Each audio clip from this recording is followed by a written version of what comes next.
Je me présente, donc je suis la sœur Martine Patron, directrice du pôle social du CERAP, ancien INADES. Donc voilà, on m'a invité à ce forum, donc je suis heureuse de pouvoir participer. Et donc voilà, à quel moment peut-on dire qu'un pays est émergent? Pour moi, c'est quand il offre à ses citoyens les conditions de vie décentes pour leur permettre en fait à chaque individu, famille, de subvenir à ses besoins, d'être heureux et de participer au développement de la société et du monde. Voilà. Donc ensuite, la deuxième question qui m'est posée, c'est comment votre organisation participe-t-elle à l'atteinte de l'émergence? Voilà. Donc nous sommes en Côte d'Ivoire, enfin notre organisation, le CERAP, est en Côte d'Ivoire. Donc nous participons principalement en fait à l'éducation et la formation.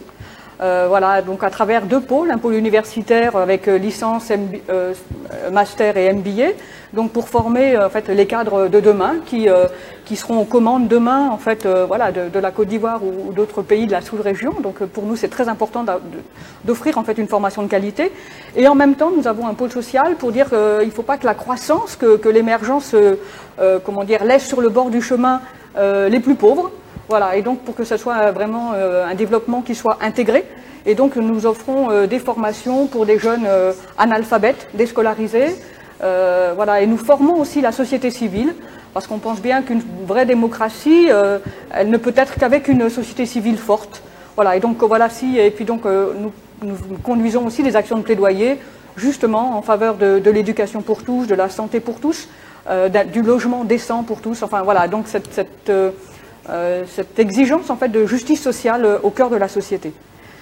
Quels sont les facteurs qui pourraient entraver l'émergence d'un pays? Bon, j'en ai déjà un petit peu parlé. Pour nous, c'est effectivement, d'après ce qu'on rencontre, c'est vraiment une éducation qui n'est pas de qualité. Voilà, donc, et on voit bien que le récent rapport de la Banque mondiale, paru en janvier 2017, en parle. La question de la formation de qualité, d'une éducation de base qui soit bonne et qui donne en fait notamment aux jeunes les capacités de pouvoir se former et puis voilà, de pouvoir être réactif par rapport au marché de l'emploi, se reconvertir éventuellement, voilà, en fonction des opportunités qu'offre l'économie et la société. Donc ça c'est le premier point, l'éducation avec un focus sur l'analphabétisme qui est encore important en Côte d'Ivoire puisque ça touche 50% de la population.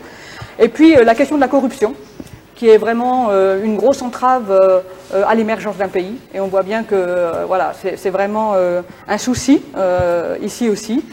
Et puis un manque de justice sociale qui peut être vraiment un frein à l'émergence. Et donc les politiques aient le souci de cette justice sociale, de cette redistribution des fruits de la croissance. Ensuite, les internautes, voilà, qu'est-ce qui est attendu d'eux? Bon, en tout cas, c'est ce souci peut-être justement d'un monde qui soit partagé, le souci de notre maison commune, puisqu'on nous avons qu'une seule planète, on l'appelle la planète bleue, mais qui est en danger par rapport à nos modes de consommation qui ne sont pas assez attentifs à la production de déchets qu'on peut faire, les déchets qui peuvent être les sachets, etc., mais aussi la pollution de l'air. Enfin, voilà, quelle planète en fait on va léguer à nos enfants, aux générations futures.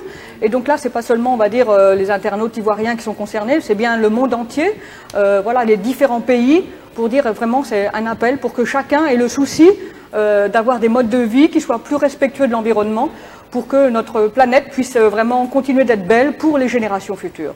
Voilà, merci beaucoup.